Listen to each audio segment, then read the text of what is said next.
एक दफा का जिक्र है कि पहाड़ों में बसे एक छोटे से गांव में अंकित नाम का एक नौजवान लड़का रहता था। अंकित अपने मेहरबान दिल और किसी भी जरूरतमंद की मदद करने की ख्वाहिश के लिए जाना जाता था। एक दिन जब वो जंगल में लकड़ियां इकट्ठा कर रहा था तो उसे एक जख्मी परिंदा जमीन पर पड़ा नजर आया। अंकित को फौरन गरीब परिंदे पर तरस आया और उसे एहतियात से उठाया। उसने इसे घर लाया और उसके जख्मों की देखभाल की, इसे खुराक और पानी फराहम किया जब तक कि ये दोबारा उड़ने के काबिल ना हो जाए।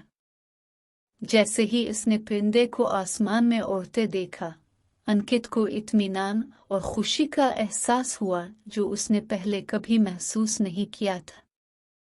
दिन हफ्तों में और हफ्ते महीनों में बदल गए। अंकित ने हमेशा दूसरों को अपने सामने रखते हुए जिसकी भी वो कर सकता था मदद करता रहा। इसकी मेहरबानी और सखावत ने इसे गांव में सबकी इज्जत और तारीफ हासिल की। एक दिन एक अमीर सौदागर गांव में आया।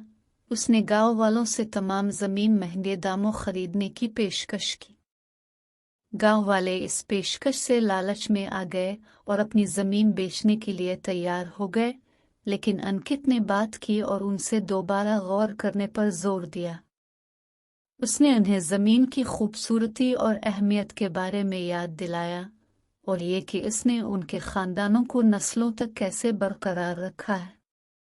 गांव वालों ने अंकित की दानिशमंदाना बातें सुने और अपनी जमीन न बेचने का फैसला किया।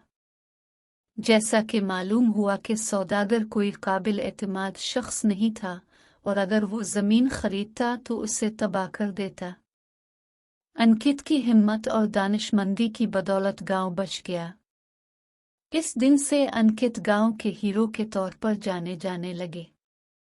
इसने सबको दिखाया कि मेहरबानी, सखावत और हिकमत वो सबसे अहम खुसूसियात हैं जो एक शख्स में हो सकती हैं। उसने उन्हें सिखाया कि वो हमेशा अपने अमाल के नताइज के बारे में सोचें और पैसे या ताकत के लिए अपनी अक़दार पर कभी समझौता ना करें।